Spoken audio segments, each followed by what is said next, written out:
tonight on CTV News at 6. The highway was closed for several hours in Sudbury.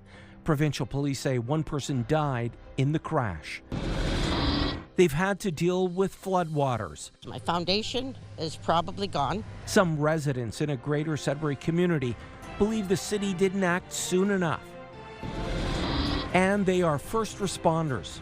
It's been ongoing for a long time. Paramedics are facing more verbal and physical abuse. CTV News at 6 with Tony Ryma and Rick Wyman with weather. Good evening. Thanks so much for being with us on this Wednesday, April 22nd. We start with the latest on the flooding in our broadcast region. Communities across Greater Sudbury are starting to clean up after extensive damage from flooding. As CTV's Amanda Hicks tells us, some residents feel the city should be doing more. At first glance, Boulanger Street in Chelmsford looks like it's returned to normal. We couldn't walk in here. I had water up to here. But inside these homes, the damage is measured in decades of lost memories and costly cleanup. I got pretty close to about $100,000 worth of damage in the basement. My foundation is probably gone. There's so much sand now in my basement that there's not a lot of support underneath my house. Of course, like my husband, and I'm sure everybody has a lot of stuff in their basement, has an actual shop, a wood shop with all cast iron heavy tools that cannot be moved. That moisture rusts. So that's all taking damage. Don't know what else to do. Paquin believes the city was too slow to act, saying a delay in pumping caused sewage to back up. While neighboring communities like Manitoulin Island and French River declared emergencies days ago, Greater Sudbury only followed suit yesterday. Mayor Paul LaFive says the city's resources allowed them to manage the initial surge without an emergency declaration. We have a large public works team, so we were able to basically address that. So that's why we didn't have to declare before. But again, seeing what's coming more, and that we're seeing that there's been more flooding potential coming our way. But for those on Boulanger Street, the emergency declaration feels too little, too late. And with the threat of rising water levels over the next 2 weeks, some are too afraid to even start cleaning up. We don't want to start the cleanup yet because now they're talking about the river itself flooding next week. So I don't want to clean it up and start all over again. Kind of sitting on our thumbs there in the cold, and I got the hydro though, but I got no heat and no hot water. We're already at a loss financially. What do? I mean, you pay taxes, you expect them to come and take care of you. Paquin is calling on the city to provide immediate disaster relief assistance. She says the neighborhood is planning a town hall meeting to demand answers. Amanda Hicks, CTV News, Chelmsford. CTV reached out to the city for a response to residents' concerns. Officials say crews are working around the clock with a focus on critical infrastructure, noting response efforts are prioritized based on safety risk and operational demands. More than a half dozen municipalities in Northeastern Ontario continue to be under states of emergency due to severe flooding. We get the latest from CTV's Angela Gemmell. From the largest city in the region to rural townships on Manitoulin Island, flooding has put some communities on high alert. We went from snow to now flooding, so just a huge thanks to our crews who have been working extremely hard through all of this, and I think they're doing a really good job of keeping those roads staked and open where they can. The municipality of West Nipissing is one of 8 communities in the Northeast currently under states of emergency. Those include Sudbury, French River, Chisholm, and 4 townships on Manitoulin Island. Siganac Township had been under a similar measure, but it was lifted Tuesday after public works crews restored roads washed out by flooding. Communities under a state of emergency are working with the Provincial Emergency Operations Centre, or PEOC. In a statement, a spokesperson says it's providing a range of supports, including flood barriers, sandbags, and sandbagging equipment, and have deployed Ontario Corps partners and volunteers to support flood mitigation and evacuation centres in affected communities. The Canadian Red Cross is on standby if there's a need for evacuations, but will only show up if asked. So they can be a wide variety of things, from registration, transportation, lodging, but it all depends on what the ask is of the Canadian Red Cross. So it's more of a working with that community and find out what their needs are and supporting them where we can. In the meantime, each community dealing with the emergency is monitoring conditions daily and then plans accordingly. Most are not out of the woods just yet. We know that there's quite a bit of snowpack still up north, a lot more coming through the area that will necessarily have to come through. Just based on the historical piece on our watershed. Residents are asked to respect all road closures, and if evacuations from homes are necessary, authorities say to leave immediately. Don't wait for conditions to worsen. Angela Gemmell, CTV News, Sudbury. While the flooding has been in the southern part of the region, tonight a flood warning has been issued for the Matagami River. Water levels and flows in the Matagami River watershed are rising, and flooding is believed to be imminent by the Conservation Authority and the Timmins Flood Advisory Committee. Residents in low-lying areas are encouraged to take the necessary safety measures to protect themselves and their property. The flood warning is in effect until April 29th. The Manitoulin Health Centre says the emergency department at the hospital in Mindamoya will reopen as of 8 tonight. The facility will open in phases with the goal to fully reopen by tomorrow. The hospital saying residents should track social media or visit the Manitoulin Health Centre's website for the latest updates until the facility is fully reopened. Timiskaming Cochrane NDP MPP John Vantoff's motion to modernize Highways 11 and 17 as a project of national significance passed in the Ontario legislature last night. For years, the NDP has pushed for safety improvements to what's been described as a crisis on these two northern roads. Premier Doug Ford has agreed to write a letter to the federal transport minister to fast-track progress on the two highways. Vantoff says safety, trade and mining projects all rely on a modernized and expanded corridor. It's not often that we all agree on something, and that we all agree that 1117 should be an issue of not only national significance, but I think provincial significance. We don't want this to be an excuse. We all have to work together, but we are going to continue to hold the government to account. Vantoff and the NDP took a northern road trip to speak with drivers to learn more about their concerns. The collision that closed the Highway 17 bypass in Sudbury yesterday has claimed a life. Police say a 58-year-old woman from Hanmer was taken to hospital after a head-on collision between a passenger vehicle and a transport. She later died of her injuries. The driver of the transport was treated for minor injuries at the scene. The Southeast bypass was closed for 7 hours. Police are asking for anyone with information on the crash to contact them. Human remains have been found in a field near Kapuskasing. According to provincial police, there is no threat to public safety at this time. Preliminary information suggests it's an isolated incident. The Criminal Investigations Branch and forensics have been called in to take over the scene. All right, let's shift gears and talk about the weather. The temperature is on the rise and plenty of sunshine on this Wednesday. To tell us more, here's CTV's Rick Wyman. Rick. And some precipitation, Tony, as you're about to see with our forecast radar, courtesy of Environment Canada. System moving in. We've got some light rain in the forecast in some areas for tomorrow, and as well coming up on Thursday into Friday. So we'll check out some of those numbers and a lot more. The temperatures this evening across the Northeast, fantastic. Moosonee, the only area in the Northeast with any kind of cloud cover. Everyone else has got sunshine and some great temperatures, so we'll talk about that. Our pick of the day and a lot more all coming up this hour. Tony, see you in a few minutes. Thanks, Rick. They are just trying to help. Still to come on CTV News at 6. More paramedics are facing verbal and physical abuse. But first, we're going to North Bay. This live webcam of Lake Nipissing is courtesy of the city of North Bay. It's 16 degrees. We're back in a few minutes.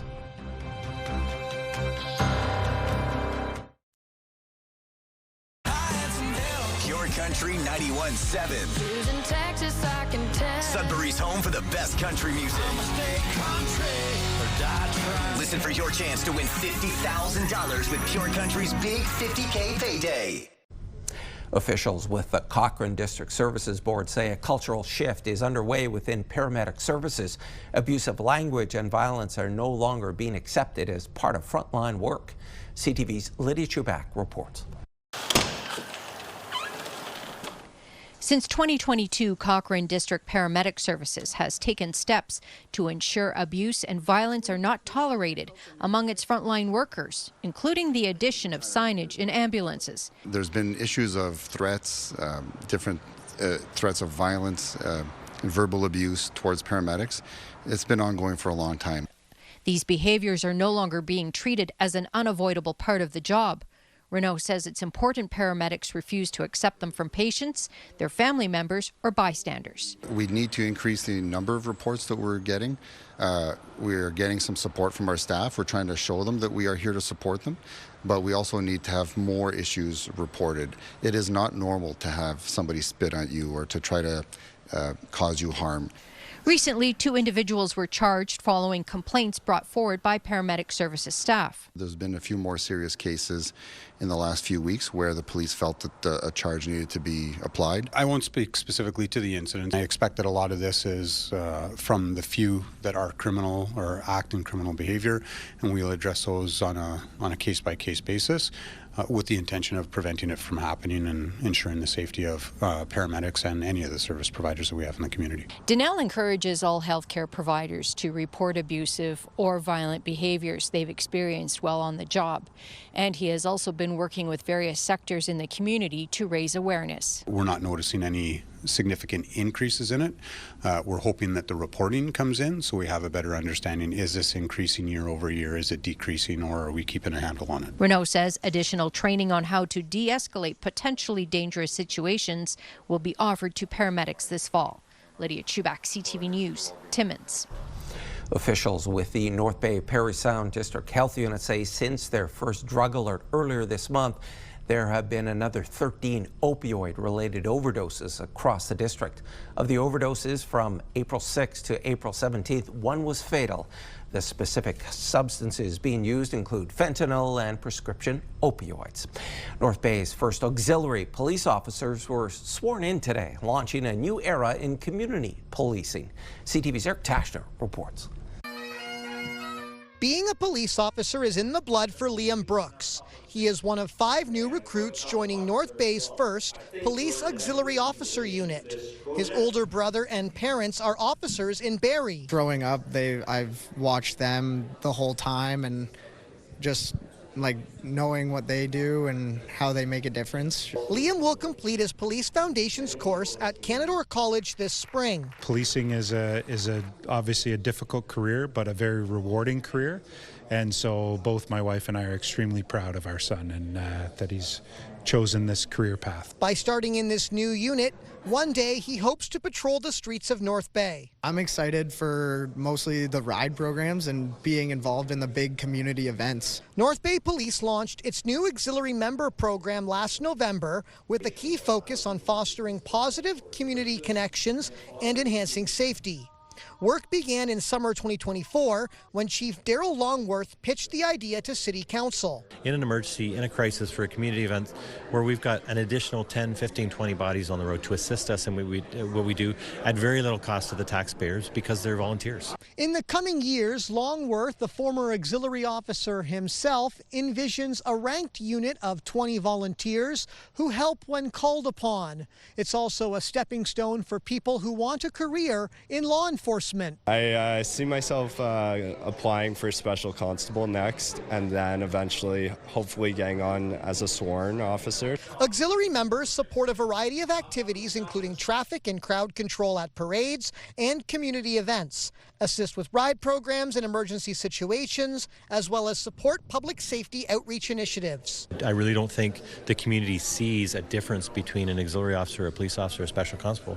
They see the uniform. So my caution to them was wear it with pride, wear it with humility. For these recruits, they see it as the first step on the path to the police badge. It makes a difference to me. Eric Tashner, CTV News, North Bay. Premier Doug Ford's plans for a jet are officially grounded, at least for now. And as CTV Siobhan Morris explains, Ford believes the jet is necessary. All right, look at right here, guys. It was around this time last week the Ford government was finalizing the $29 million purchase of a Bombardier jet. Then came roaring public anger, plans to give the plane up, and a defense of the decision. At a speaking event in Toronto Wednesday, I can announce we sold the plane for the same price right back to Bombardier and said, okay, you take it back. a 10-year-old 12-seat Challenger similar to this one. Bombardier confirms it has bought the jet back from the government. They won't talk money, citing a confidentiality policy. This is easy to settle. Just show us the bills. The Premier has promised to make the details public. In terms of the actual documents and appropriately and as the time frame allows, when it happens, they'll be disclosed. But the government isn't ready to lay it all out right now. NDP leader Marit Stiles has asked the Auditor General to do a value for money audit of the plane purchase. Shelley Spence's schedule already full for the rest of the year.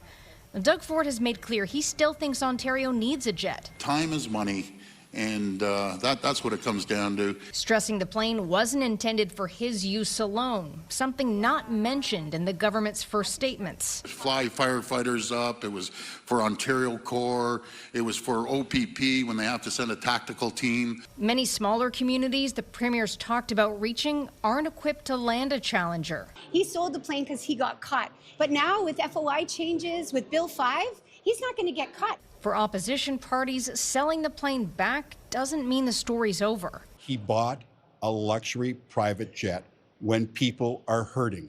And that's the most important thing. That's the most important thing for all of us to remember. We're not going to let him forget it. Siobhan Morris, CTV News. All right, back now for a check on your current conditions. Once again, here's Rick. Oh, Tony, I know you love that jet story with the province. It's, well, it'll bend a few years in the future. Forecast radar, this is what we've got going. Some precipitation will hit the north, and of course we'll see the effects of that. We'll keep a close eye on the 7-day forecast, as you will in just a couple of moments, but this is what I want to concentrate on right now. The current temperatures: Moosonee, the only place with cloud cover in the northeast, 3 degrees. Cochrane, sun and cloud at 8. Timmins, sun and cloud at 12. Kapuskasing, 12 degrees, some sun and cloud as well. Chapleau, 15. Lots of sunshine in Wawa at 10. 16 in the Sioux. Meanwhile, Parry Sound this hour, 14 with the sunshine. A beautiful ride down Highway 69. 16 in the Bay, 14 in Temiskaming Shores, 10 in Kirkland Lake, all with sunshine. 23 in Greater Sudbury. We exceeded the expected high. 13 Espanola, sun and cloud. Elliott Lake, sunny skies at 21. Gore Bay, 17. Sunshine. 7-day forecast, and your pick of the day coming up, Tony. Thanks, Rick. Feuding over trade. Next on CTV News at 6. There are a lot of sticking points when it comes to trade talks between Canada and the U.S. And the city of Greater Sudbury works with a mining giant to continue to re-green the community.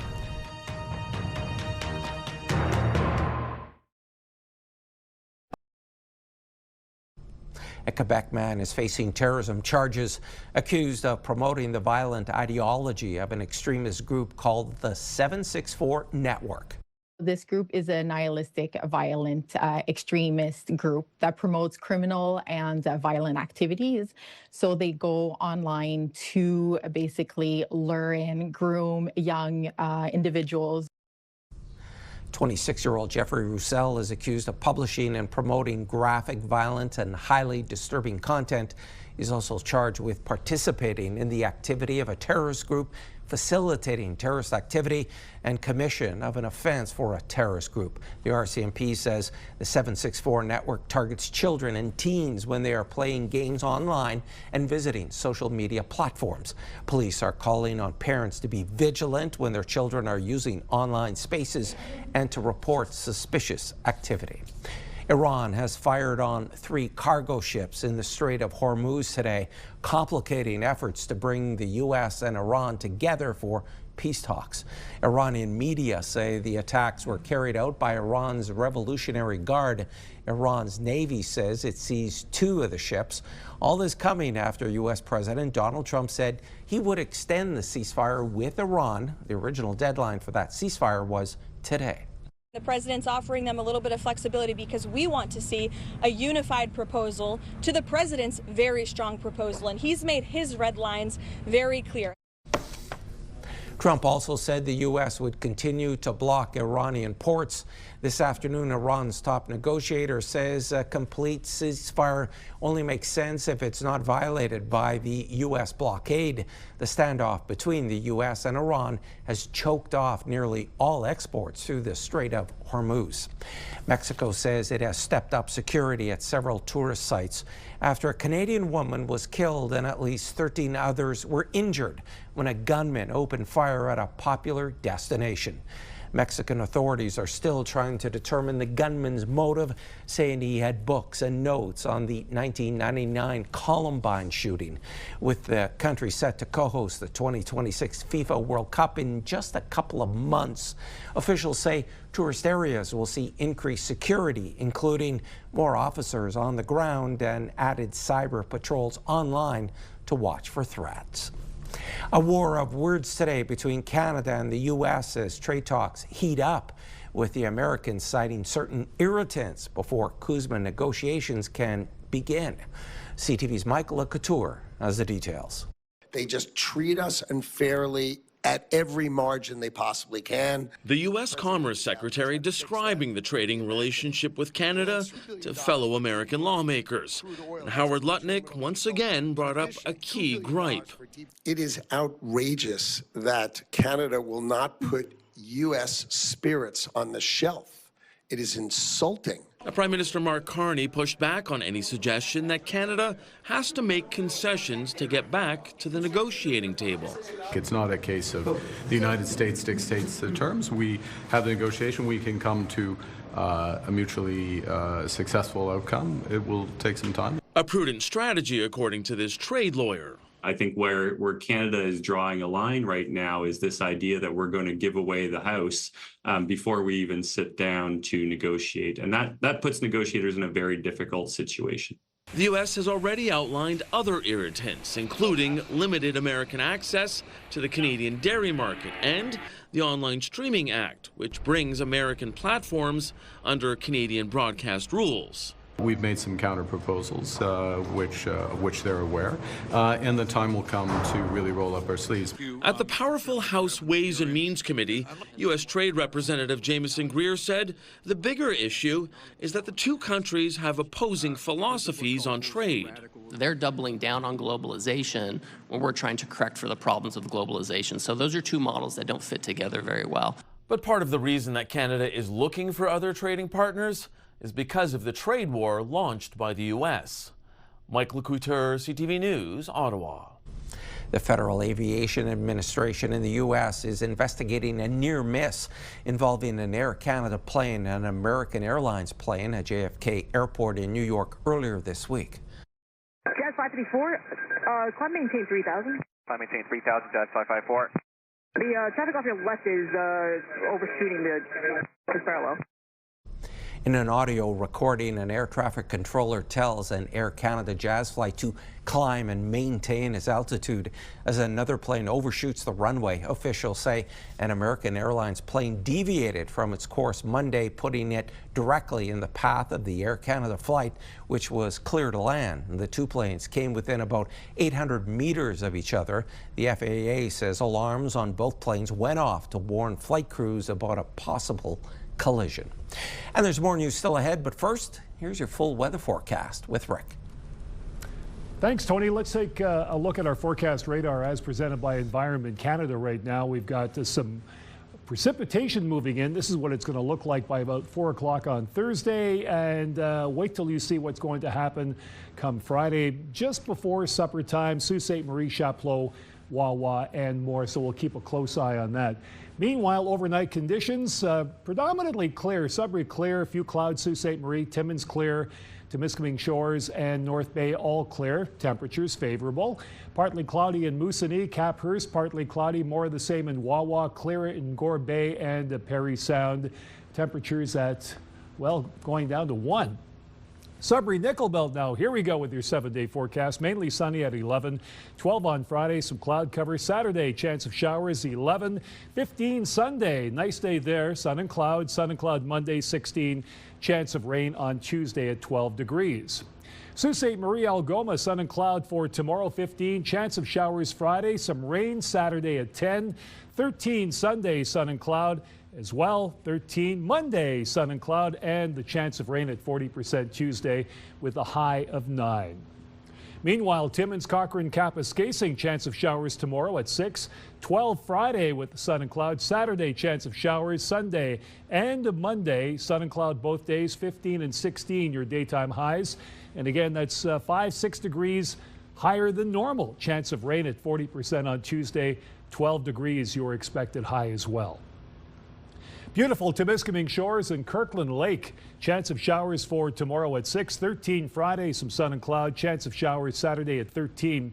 15 Sunday, sun and cloud. More of the same on Monday at 16. Dropping down to 13 Tuesday with the chance of rain. So take a look. 13, 15, 16. You got a pretty good run of temperatures. The conditions, some sun, some cloud, and a little bit of rain as well. And a look now at North Bay, West Nipissing.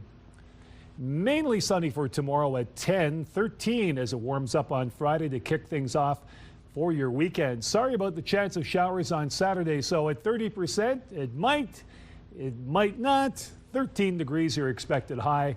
Sunday, sun and cloud 15, 17 Monday, sun and cloud as well, and the chance of rain again at 40%. And that's pretty well the story for most of the Northeast next Tuesday, with that 40% chance of rain. So again, normal 13, we're a couple of degrees above normal. Let's have a look now at our pick of the day from our illustrious producer, Lillian Pakula.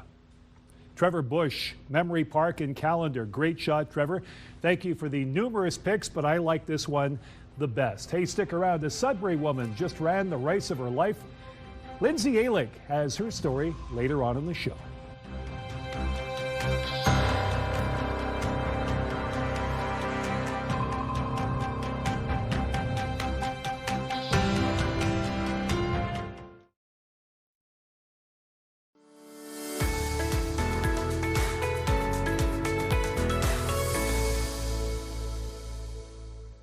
Ben Smith is a millwright instructor. He's the program coordinator here at Cambrian College, and he joins me tonight to tell us more about trades at the college, not only for today, but in the future. Ben, thanks for dropping by. No problem, anytime. Trades, a lot of people talk about trades. What's the industry thinking right now in terms of employment? Well, I mean, it really depends on, in my opinion, if you're talking about sort of Northern Ontario or Southern Ontario, right? Trades are always going to be in demand. We always have a high amount of intake in all of our programs. Like, I don't really see a problem there at all.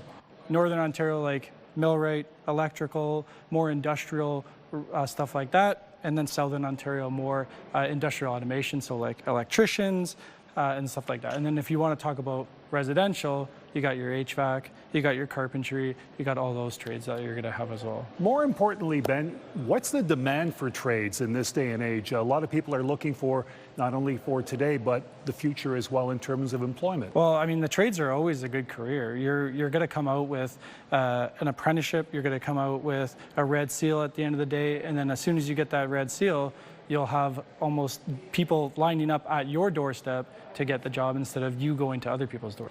There are a lot of people watching, and their parents too. They're not particularly handy. Can that be adapted to perhaps getting into the trades program and finding your niche as to what is so special and what a person can do? Yeah, I mean, I can give you my personal story, right? Both my parents were doctors. They didn't persuade me to go into the trades or even into the medical field for that matter. You didn't want to be right? a doctor? I didn't want to be a doctor, so I ended up I came to Cambrian College open house. I went through the millwright program. I said, hey, that looks kind of neat. I took it, went with it. There you go, there's my entire career. Now, the Jill of All Trades program, or the day, is coming up where people can learn more about the program. Tell me about that. So we gather a bunch of girls, women in trades from around the local Sudbury, a bunch of different school boards, Rainbow School Board and some other ones as well. They come in and we do a demonstration on pretty much all the trades that we offer at Cambrian College, including carpentry, millwright, electrical, heavy equipment. We do demonstrations on what we actually do in the labs. We get the girls to, do some hands-on learning, and then at the end of the day, they go back to their respective high schools, and hopefully they gathered something from it. So Ben, if someone wants to try out a trade, can they do that at Cambrian? Yeah, so we offer in-person tours of our labs. We do sort of workshops every now and then on March break tours and stuff like that. We have people coming in sort of all the time. All they need to really do is just contact any program coordinator in the field, and they can come over and do a tour. Okay, Ben Smith, he's not a doctor. He's a millwright instructor here at Cambrian College, and if you want more information, just give the school a call. And for more information on this segment and others, CTV News Northern Ontario.ca.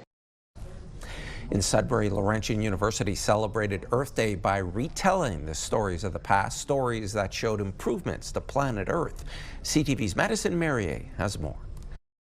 A message surrounding Earth Day at Laurentian is hope. Hope for a better future while acknowledging the lessons of the past. If we focus on working together like we did in Sudbury, big problems like climate change can be tackled, because we were the biggest problem in terms of sulfur, and now we're a clean city. Examples Gunn uses includes Jane Goodall's work in Sudbury. I think it's a really hopeful story. Jane Goodall carried that story of releasing the trout into what was once a terribly toxic environment, and that industrial city had cleaned that up and allowed her to reintroduce the first fish, or one of the first fish. And that became a message of hope. Another example is a return of the peregrine falcon, whose population dropped drastically after the insecticide DDT came into use. In the 90s, Laurentian University decided to repatriate the population and released over 90 birds. It's worth an investment to try and improve the environment once you've identified that there are issues at stake, not to ignore what's going on, to really try and change things to make it more of a healthy environment. Now the success of the falcon is memorialized in Sudbury with the completion of one of 4 bronze statues by local artist Tyler Fovell. That's what's so interesting about bronze, is that it's the longevity of the material. So what's great is that this message of hope will carry well into the future, so that young people in the future, years from now, will see not only who we are, what we stood for, but maybe able to relate to their own challenges. The next sculpture will be a trout set to be released on May 9th. And in a year, Jane Goodall will be in bronze at Science North before the 4th and final project is underway in Coniston. Madison Merrier, CTV News, Sudbury. Vale Base Metals is boosting support for regreening efforts in Sudbury. The city announcing today $3 million from the company's nature funding agreement will support efforts for the next decade. The city has been working with Vale Base Metals for over 30 years on regreening efforts that have been watched and emulated around the world. The city is also looking at changes in regreening sciences, supports, and technology. Northeast Beauty isn't just luck, it's a community effort. And this Earth Day, we're showing you how to help protect the places you love. Number 1. Tourism North Bay posted this video with information on how to reduce waste and clean up the community. North Bay held an Earth Day flag raising at City Hall this morning and is inviting the community to events throughout the week. Tomorrow from noon to 3 p.m. there's a community cleanup downtown starting at 138 Main Street. And Saturday is the Goods Exchange Day with yard sales across the community to keep useful items out of landfill. The city of Timmins today launching its Climate Safe Communities Toolkit and encouraging residents to become community climate champions. The city's website features this action checklist, which includes things residents can do to reduce their carbon footprint and take care of the environment. The checklist includes simple things like reducing water and energy consumption, along with broader activities like planting trees and preventing the spread of invasive species. We can understand better trees as carbon sequestering machines. In Sault Ste. Marie, the library is hosting a free screening of Capturing Carbon, a documentary that looks at sustainable forestry as a way to reduce climate-changing emissions. The screening also includes a presentation from the Sault Climate Hub on little forests and how these small, fast-growing forests are making an impact on the community. It was a special moment yesterday for North Bay's Sikh community. April is Sikh Heritage Month in the city, and there was a flag raising at City Hall's Leger Square. Mayor Peter Chirico was on hand as Sikh culture, traditions, and contributions were celebrated. According to Canada's 2021 census, roughly 100 of the community's 52,000 residents are of Sikh heritage. She's coming off the high. Still ahead on CTV News at 6.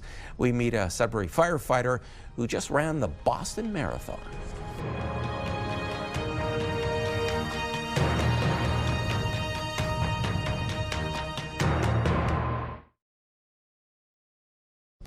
Lawmakers in the United Kingdom are one step closer to banning children aged 17 and under from ever buying cigarettes. It is a landmark bill, my lords. It will create a smoke-free generation. It is, in fact, the biggest public health intervention in a generation, and I can assure all noble lords it will save lives. The tobacco and vaping bill will stop anyone born after January 1st, 2009 from taking up smoking legally. Once it receives royal assent, it will also give the government powers to ban smoking in outdoor spaces such as playgrounds and outside schools and hospitals. The senior policy analyst for the Canadian Cancer Society says this is something that will save lives. We would like to see it. We already, in fact, have consultation documents and consideration by Prince Edward Island and by Newfoundland and Labrador. PEI already has minimum age 21 instead of the 19 or 18 that we see in other provinces. Age 21 across the country in every province and territory could be a very good initial step. But yes, this is something we could see in Canada. The new law is part of a series of measures aimed at combating the health effects from smoking, one of the leading causes of preventable death in the UK. Algoma University announcing a new 4-year Bachelor of Arts in Music honors yesterday. It makes Algoma one of only 2 universities in Northern Ontario to offer a 4-year honors music degree. It'll start this fall and expand on the existing 3-year degree. It also comes at a time where other northern institutions have made cuts to the arts. Applications for the program are currently open. A Sudbury firefighter is celebrating her first Boston Marathon. She's one of several people from Canada to run the race, and she says the Sudbury Rocks race definitely had a big part in her journey. CTV's Lindsay Ehrlich has her story. Alyssa Bertuzzi is coming off the high of running the Boston Marathon on Monday. It's insane. It was crazy about it. There's people from over 137 countries there. So just the fact that the whole world can come together for this one race, it's unbelievable. Bertuzzi started running cross country in elementary school, but it wasn't until after university that she decided to try out the Sudbury Rocks half marathon. I've done it every year pretty much since then. And I was at the point where I was like, I got to do something a little bit more. So I was like, hey, maybe a marathon is the next step. I saw the Toronto one. It was in May of last year, and I decided to just kind of go for it. Though Bertuzzi didn't qualify for Boston through Sudbury Rocks, it is a qualifier course. The Sudbury Rocks race has multiple distances, including the 5K, 10K, half marathon, and the marathon distance, which is a Boston Marathon qualifying course. Participants come from all over Northern Ontario and beyond for that chance to race the qualifying time required to apply to get into the Boston Marathon. The annual event will once again take over the streets in Sudbury on May 24th, with organizers expecting over 2,000 participants and 300 volunteers, all in support of HSN Foundation's Cancer Care Fund. I am signed up for the half marathon, as I knew I had a marathon a month before, so I didn't think doing the marathon was the greatest idea for coming up. So that's the only plans I have so far. But of course, after doing one major, you kind of want to do another. So we'll see in the future. Bertuzzi completed the 130th Boston Marathon with a time of 3 hours and 5 minutes, 8 seconds. Lindsay Alick, CTV News, Sudbury. With their backs against the wall, the Sudbury Five had a tough task ahead of them in the best-of-5 final.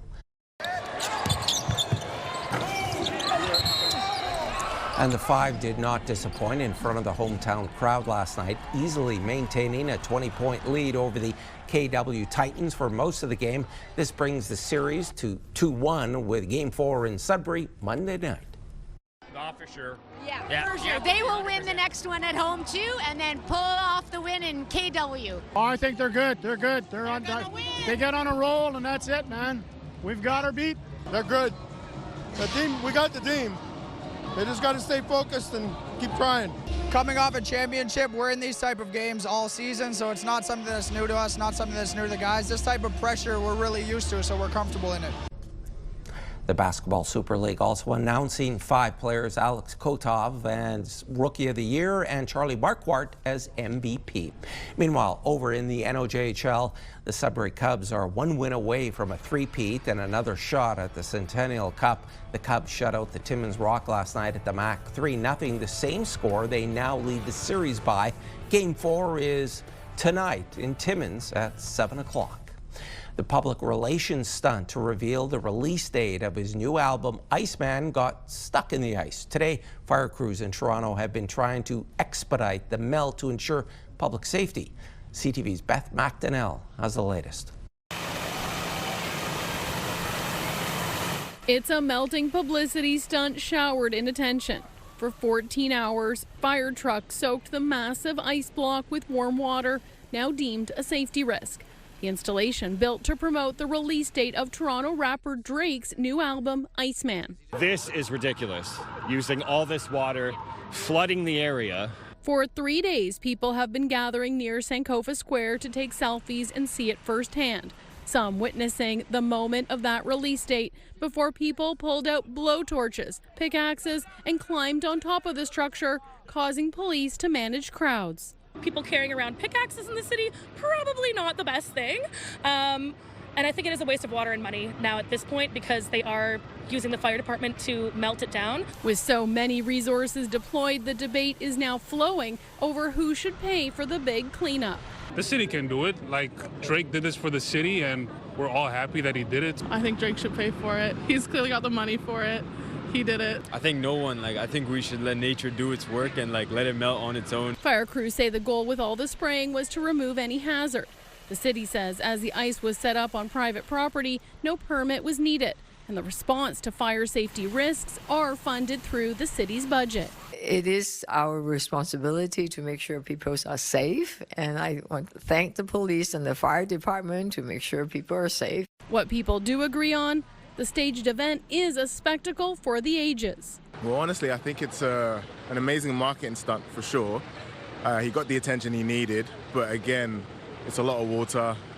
It's drawing a lot of crowds, a lot of resources as well. So definitely a waste of money. It's kind of crazy. I mean, every single day is different. One day there's people standing on top. One day there's people trying to light it on fire. And one day spent trying to shrink the ice structure all away. Beth McDonnell, CTV News. Only 3 movies have ever swept the top 5 categories at the Academy Awards: Best Picture, Director, Actor, Actress, and Screenplay. Now one of them is returning to theaters. David Daniel has more in the Hollywood Report. We're interviewing all the serial killers now in custody for a psychobehavioral profile. Who's the subject? The psychiatrist Hannibal Lecter. Quid Pro Quo. It's the 35th anniversary of The Silence of the Lambs. Special screenings of the iconic Oscar-winning film are taking place Sunday, April 26th and Wednesday, April 29th. Check fathomentertainment.com for locations and showtimes. Juliana Margulies is headed to Paradise. The ER and The Good Wife star is joining the cast of Paradise for that show's 3rd season. She's coming off a run on another streaming series, The Morning Show.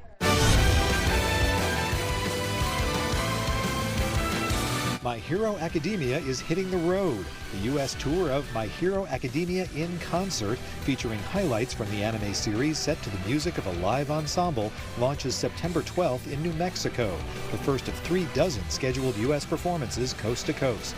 Tour dates and more info at myheroacademiainconcert.com. In Hollywood, I'm David Daniel.